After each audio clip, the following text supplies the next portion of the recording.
All right, let's just jump right in. If you're working anywhere in senior business banking, commercial lending, or digital transformation, you have probably heard the phrase, data is the new oil, so many times you're literally sick of it.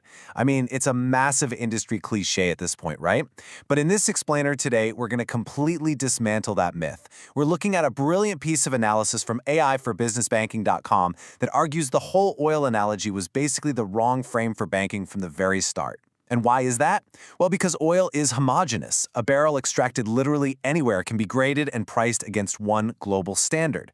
Data? Data doesn't work that way at all. So today we're going to explore exactly why piling up all this raw data and just throwing generic AI at it won't actually give your bank an edge, and what you really need to be building instead. Because the crucial point is captured right here. Data is not the new oil, context is. You see, institutions are pouring money into AI infrastructure, and yeah, they definitely have more raw data than ever before. They've got these models they can extract and summarize at an unbelievable scale. But here's the catch. Raw data only creates visibility. It's really just numbers on a page. Context is what creates actual understanding. While generic AI can process that raw data all day, only contextual intelligence actually gives that data meaning. AI only becomes genuinely useful in business banking when it can interpret data through very specific lenses, which we're going to unpack for you today. To respect your time, here's our roadmap for the explainer. We're going to cover 1. Why data isn't oil. 2. Outputs versus true judgments. 3. The 4 dimensions of context. 4. The institutional memory advantage. 5. The context intelligence stack. And finally, 6. 3 priorities to act on. Okay, let's get started. Section 1. Data is not oil. The core problem banks are facing right now is that without an interpretive layer, their highly capable AI models are essentially just reasoning about noise. Think about two businesses with nearly identical transaction histories, but completely different risk profiles. This hand-drawn sketch perfectly illustrates the difference. When a generic model sees a business has drawn down its overdraft, it just flags the output. It flattens all the nuance. It might alert you on a perfectly normal cyclical pattern just because, well, the numbers went down. But a contextualized practitioner, like an experienced credit analyst, doesn't just look at the drawn-down overdraft. She asks, why? Her reasoning depends on sector norms, historical behavior, and the relationship context built over years. Generic models might process transactions a lot faster, but they absolutely do not substitute for that human contextual intelligence. Moving on to Section 2. Outputs versus true judgments. This distinction right here is everything in a high-stakes commercial lending environment. When you deploy these generic models for credit assessment or early warning systems, sure, the outputs might be technically coherent in the aggregate. But banking isn't about aggregates, is it? It's about precision. The commercial value in business banking lies entirely in differentiated judgment. What's really brilliant about this editorial sketch is how it captures the main takeaway of this whole analysis. A model without context generates outputs, but a model with context generates judgments. Context isn't just some nice-to-have enhancement for your AI. It's an absolute prerequisite. If your AI lacks context, you just get generic outputs. And in high-stakes workflows, generic outputs create liability way faster than they create competitive advantage. You need judgment, not just a really fast printer of data points. All right, Section 3. The 4 dimensions of context. So how do we actually build that judgment?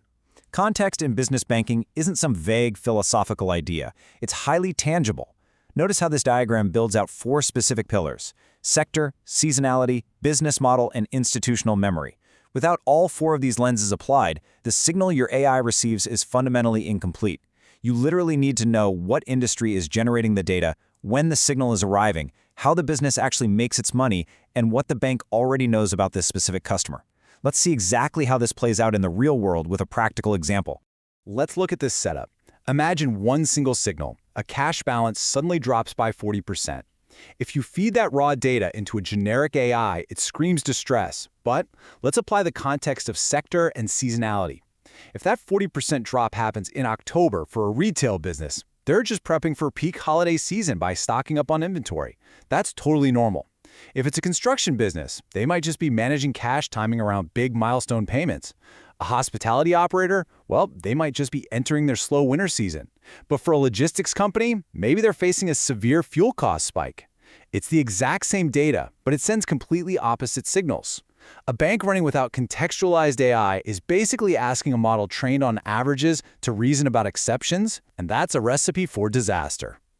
Which brings us to Section 4, the institutional memory advantage.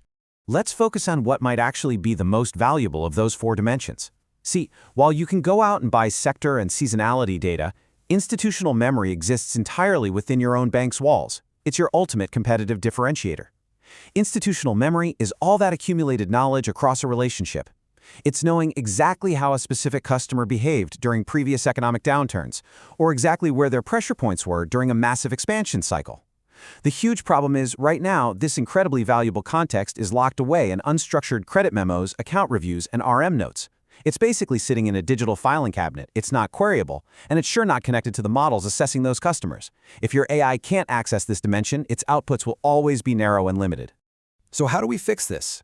Section 5, the context intelligence stack. We've established the problem, right? Generic AI stalls out because it lacks context. So how do institutions actually build this? You can't just buy a context algorithm off the shelf. Context has to be engineered layer by layer into the very architectures that power AI in your banking workflows. This diagram brilliantly illustrates the architecture required, the context intelligence stack. We start on the left with raw data, like documents and transactions. As we move right, each layer adds meaning. The author points out that retrieval-augmented generation, or RAG architectures, provide a fantastic starting point here. RAG allows your AI to retrieve relevant knowledge exactly at the point of reasoning, rather than trying to stuff everything into the model during training. But here's the catch. RAG systems are only as precise as the labels attached to what they retrieve. If a credit memo doesn't have a sector tag, well, retrieval just surfaces more noise. So let's step through how this is actually built in practice. Step 1 is your raw data. Step 2 is the annotation layer, and this is absolutely foundational. You must apply tags and labels for sector, seasonality, and business model. Step 3 is the semantic layer, which often involves ontologies. This encodes the relationships between data points, basically translating complex business concepts into logic the AI can actually query. A mature semantic layer is what lets the AI adjust a customer's cash flow trajectory for seasonal norms. And finally, step 4 is contextual AI intelligence. When you have these layers in place, your AI isn't just processing anymore. It's exercising judgment, much like an experienced practitioner. Look, none of this is fast, but it is 100% necessary. Finally, Section 6, 3 priorities to act on.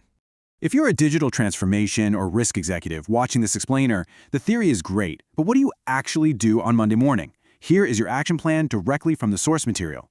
First, map.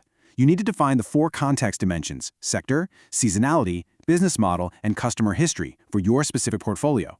A pro tip: start where your current generic AI outputs are least trusted by your credit analysts. Second, connect.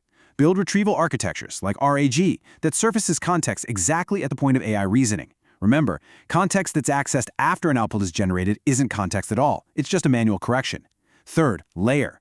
Treat ontologies and semantic layers as core defensible infrastructure.